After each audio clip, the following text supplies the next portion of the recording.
Hello guys, what's up? It's been a while. Welcome back. If this is your first time watching me, nice to meet you. Welcome to my channel. It's an honor to connect with you. My name is Chiara and I create content to help you expand your consciousness, serve God, and leave your mark on the world. So what I want to talk about today is it's a kind of weird topic, but we're gonna go straight into it. And it's like, stop manifesting and trust God.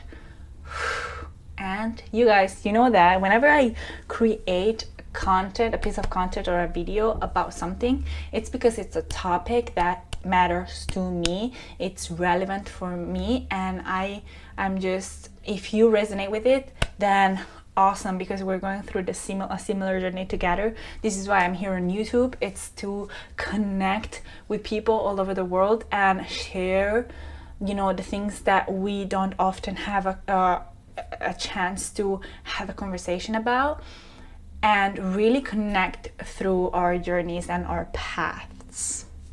So of course, as I'm sharing to you and I'm encouraging you to trust God, I'm also telling myself. But so yeah, I felt the need this morning. I went for a run and then I showered, and usually whenever I go for a run and then I shower, I'm always hit with revelations, and I'm always inspired, and I always have topics that I really want to share, because as I'm sharing with people, I'm also growing in my own faith and growing in my own journey of like wanting to be a better woman of God, wanting to be a better human being in general. You know, you don't have to be a believer to follow to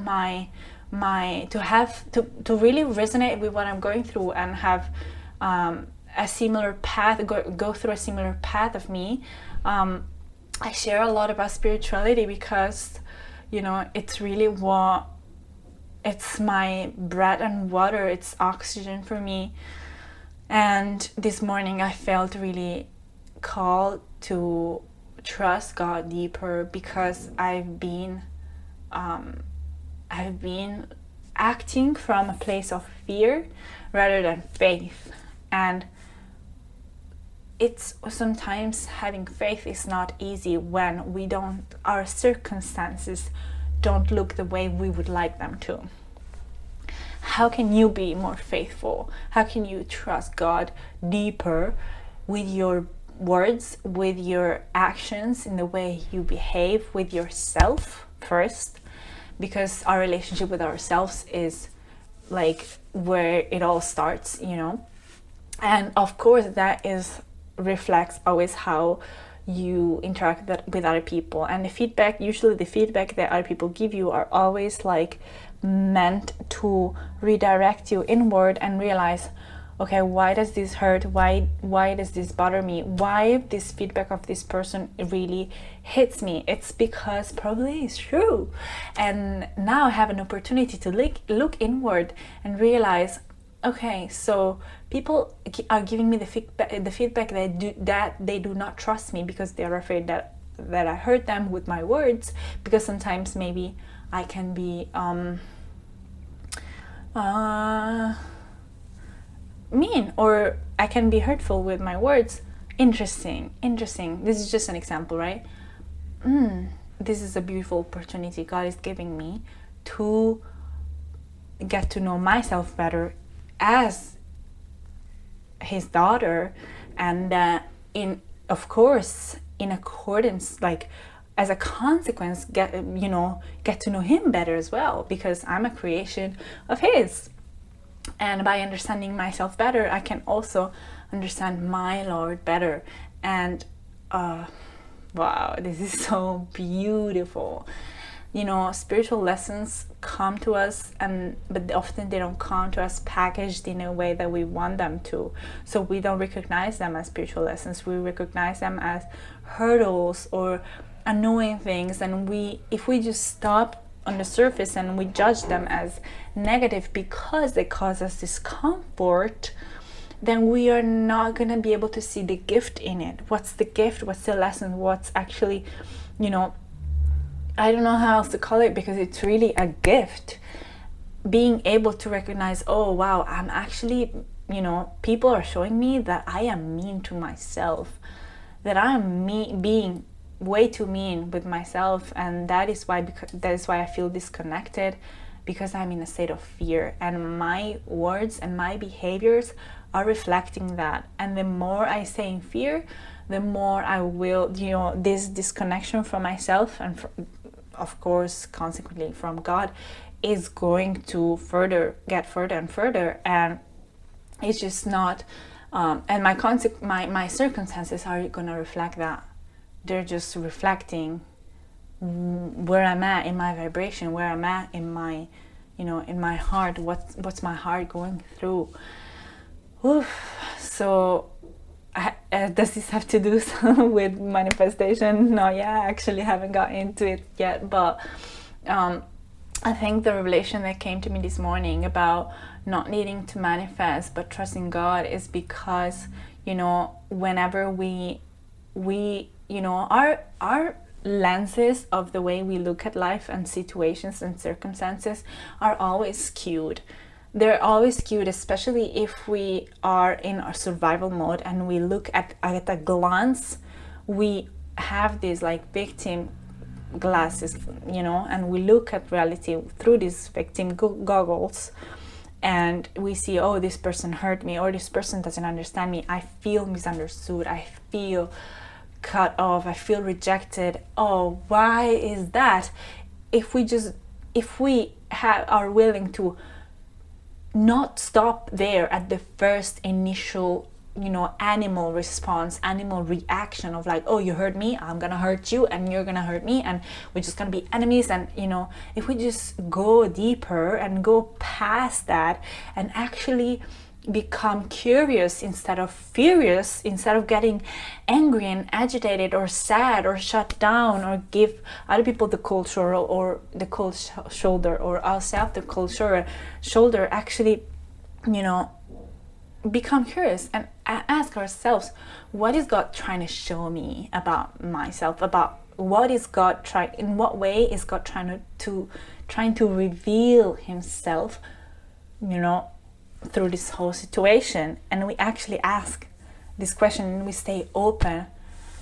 Wow, so many gifts are coming through it. And I always talk about this, but guys, it's a work. It's a full-time job. It's a full-time job, because you are always going to want to react. Oh, they hurt me, or oh, it's not fair, or they just don't understand. You're always like, your animal is always going to look at the things that don't work. It's always going to look at danger. It's always going to pull you into fear, pull you into judgment, pull you into criticism, because probably you have traumas. I have traumas. I know that what my patterns are, but by knowing my patterns, I know that I tend to control. And that's, now that I got to the controlling part, I'm going to talk a little bit about manifestation, because you're like, wait, I thought this video was going to be a manifestation, but you're talking about something completely different. I kind of went on a tangent there, but it's all connected, it's all relevant. This is where control comes into play. If your tendency is to control circumstances because they cause discomfort, because they don't look like you want them to, and you are in there, follow me, you're in this spiral. Let's say you're in this spiral of shame or criticism. So you move from angry to sad, and you're like, oh, these people, this friend of mine, she went with my ex, what a whore. Or you're like really pissed, or you feel like something bad has happened to you, and you're like, oh, that was so unjust, and you are there. It's okay, your animal is speaking. Maybe you feel a victim of the situation, maybe you feel like something happened to you and you didn't deserve it. Whatever it is, you are there, your animal is speaking. It's not the ultimate truth, of what is actually happening. And if you're willing to look at it from a higher perspective and let God speak to you, so many amazing insight are gonna come through and are gonna change your life, and God is gonna bless you. because your way of looking at things is going to change your emotional state, and your emotional state is going to drive you to take new actions. So you're actually going to want to forgive your enemy, because you understand that your enemy is just your brother or sister. You're going to want to hug your enemy, you know. And it's just like, it's so beautiful when we actually transcend, you know, the ego, and we listen to God, and we're like, all right, God, show me, what is that you're trying to tell me through this situation? What is that you're trying to remind me of myself that I wasn't aware of?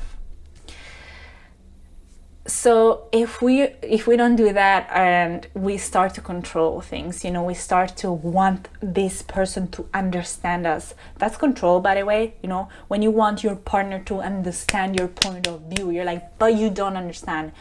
Or maybe you're like, oh my gosh, my partner is, you know, doesn't understand me, or thinks I'm a bitch, so he's gonna want to cheat on me. And so you check on their phone, or you don't want them to go out, and you stop trusting them. And so you're controlling, because you are afraid. So you try to control your environment. And this is when the, you know, the enemy will try to convince you to use manifestation or new age, you know, practices to manifest your ex back, or to, you know, control, like be more, I don't know, manifest a slimmer body, or, you know. And it's the spiritual ego that is going to come along, and if you're conscious, you're going to use that awareness and that consciousness against yourself, because you haven't given your life to Christ. And this was me, and, you know, manifestation is going to be against you. Basically, it's a tool, and it's beautiful, but you can use it against yourself. And the opportunity for me was not to, you know, manifest more money, or manifest like a different circumstance to then change my emotional state. And I know that you're probably gonna watch this and be like, but like, here, like, actually manifestation works that you have to change your emotional state first. And it's still like, you're still doing it because at the end of the day, you want to change, you want to get somewhere where you're not, and you're not in acceptance, you're not accepting where you are, you're not trusting God. You are not trusting God.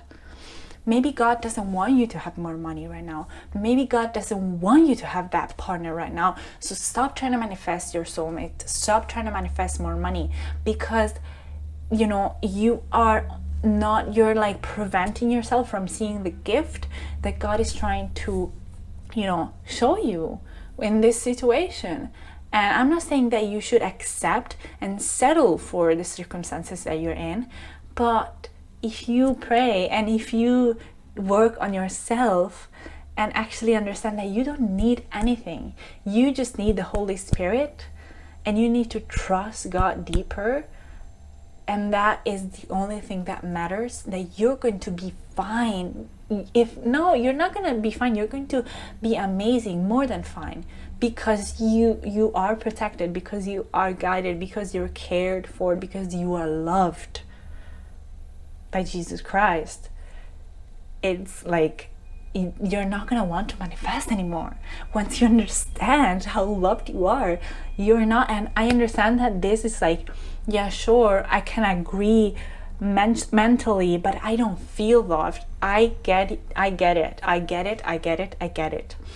But what I'm inviting you to do is to open your mind just a little bit to welcome this new way of thinking, this new concept of really self-sacrifice, instead of wanting to feed the ego and wanting to fall into, you know, the enemy will try to lurk you into, it will try to use your void, the void that you're feeling, for, you know, really get yourself like to idolize things that are not the love of Christ, and that are not the things that you truly want to idolize, and that are going to, you know, is going to put you in a situation where you're going to be more vulnerable, and you're going to be more willing to sell, you know, not listen to your soul and sell yourself to be able to get things that you think they're going to fill that void, they're going to make you feel better, they're going to finally make you feel loved and approved by others, and they are just not, because it's an illusion, it's a trap. It's a trap from evil, it's a trap from the enemy, and don't fall into that, okay? Woo! This is a powerful, powerful, powerful message. Let me know if you received it. Stop manifesting, trust God deeper. I love you so much. You're a light in this world, and remember that we need you. Keep shining bright. Bye.